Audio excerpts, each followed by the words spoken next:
I come to you from Bike4Peace 2010, where I am a part of a group of 6 individuals who started out in Oakland, California at the House of Common Sense.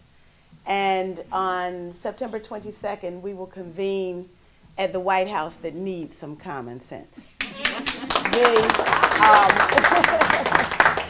Our group has traveled the Sierra Nevada, the Rocky Mountains, the plains of Kansas, which I missed because my house was burglarized.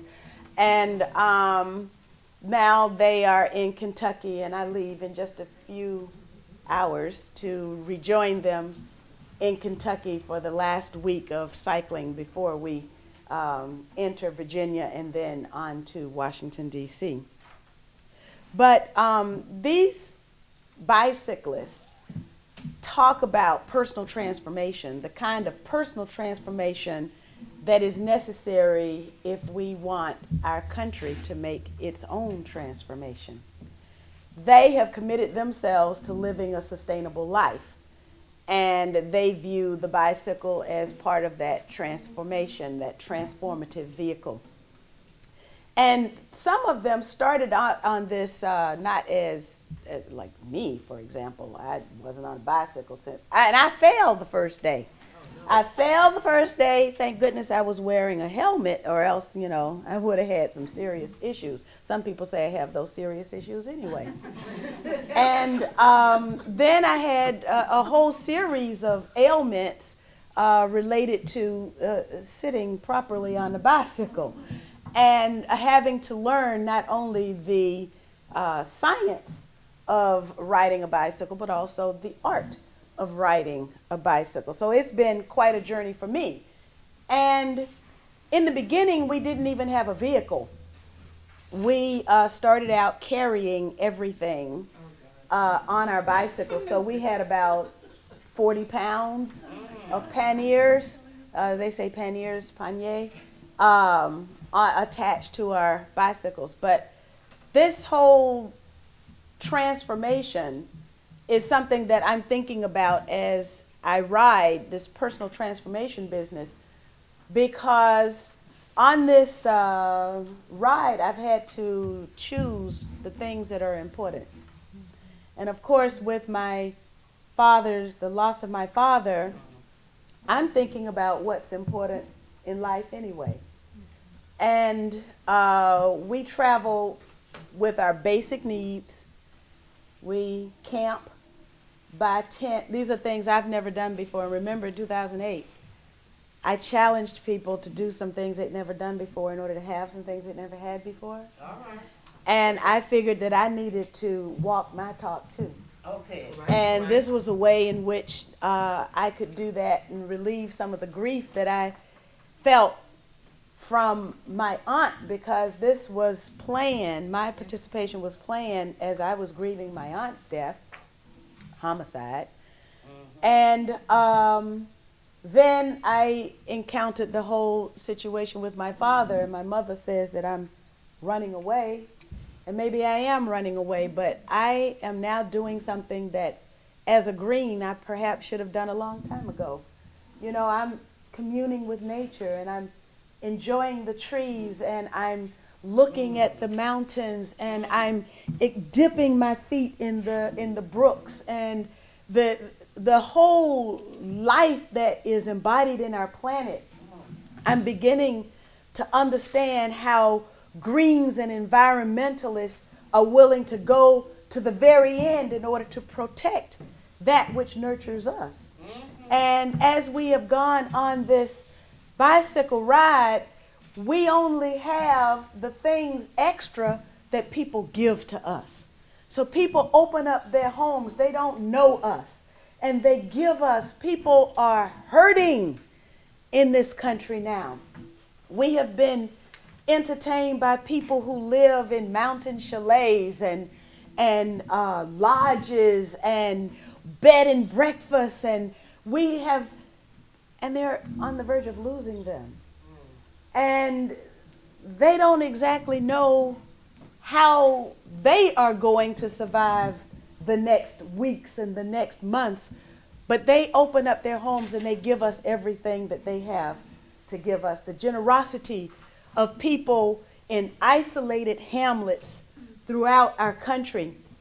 But one of the things that I'm learning is that we are all connected by our humanity. We are connected by our feeling that we care about what happens in our community. We care about what happens in our country, and we care about what happens in the global community. And so I can clearly say to you that people in places that you've probably never heard of, never visited, never will visit, but they're just like us, and they think like us. And during the campaign of 2008, I said that we are a majority, but now I know we are a majority.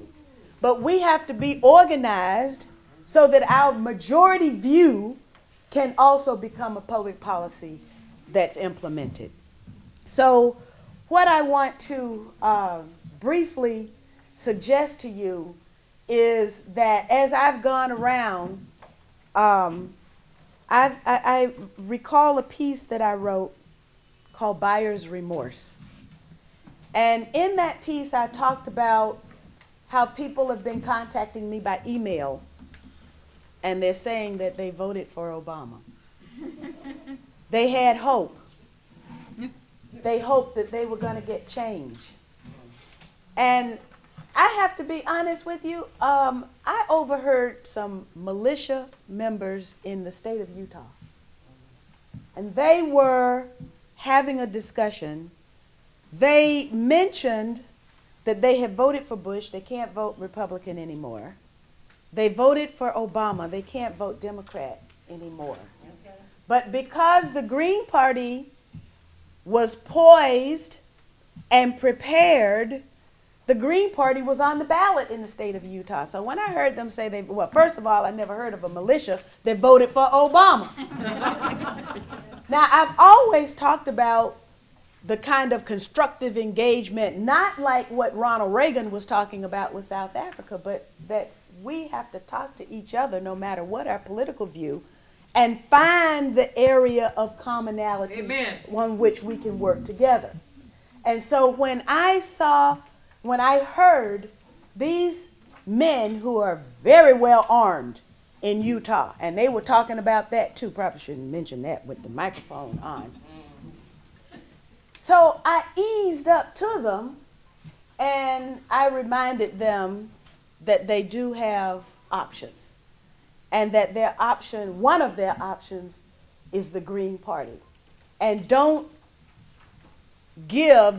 waste their most precious political asset, which is their vote, by giving it to a political party that is going to betray them yet again.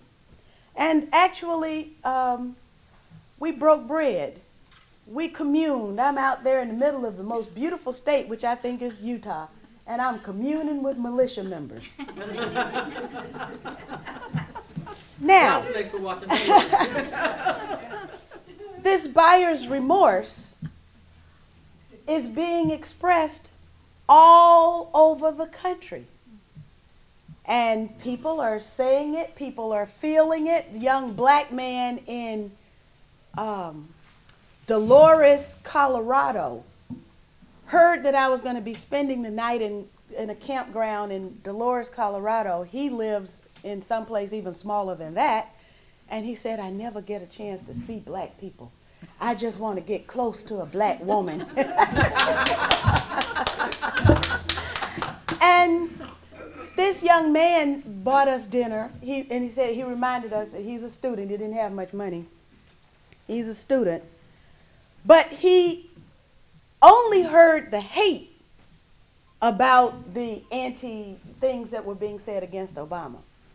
But deep in his heart, he knew that there was some truth somewhere, but he didn't know where it was. He didn't exactly know how to touch it, how to grab it, where to find it, what websites to visit in order to know that his uneasiness about our president didn't stem from the racist attacks that he rejected. So we talked for a very long time, and I sent him some things from Glenn Ford, and his eyes started popping. So this buyer's remorse is out there. Now, what I want to conclude with is an experience that I had in Europe. I went across Europe, and this was last year and earlier this year, and something happened in Europe. People decided that they weren't going to vote for the entrenched, the Christian Democrats or whatever, for the European parliamentary elections. And I was there in France with the leader of the French Green Party, and she is telling me that they had 14 people on the ballot who had signed up for the European Parliament, and something happened. The switch got flipped. And the voters decided that they weren't going to press the Socialist Party candidate. They weren't going to press the Gaullist candidate. I can't remember the party. But that they were going to press the button for the Green Party. And those 14 people who put their names on the ballot waged campaigns they never expected to win. But then the day after the election, they were the winners, and France sent 14 Green Party members to the European Parliament. Just like that. And in the United Kingdom, where we've had one European Parliament representative who was there at the European Parliament but could never get elected to the British Parliament, well, now she is making public policy and giving voice to our values inside the British Parliament. So something is happening.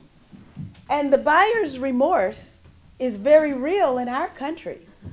Now, where is the Green Party going to find itself when all of these people who have decided that they can't vote Democrat, they can't vote Republican, and we are a viable option that is available? If we're not on the ballot, then we're not available to catch all of that buyer's remorse.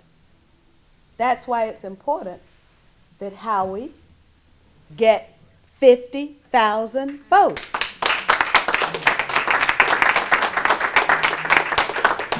Because then people will be able to have real choice, and they'll be able to vote their values, and their vote won't be wasted. We can engage in that discussion at the proper time.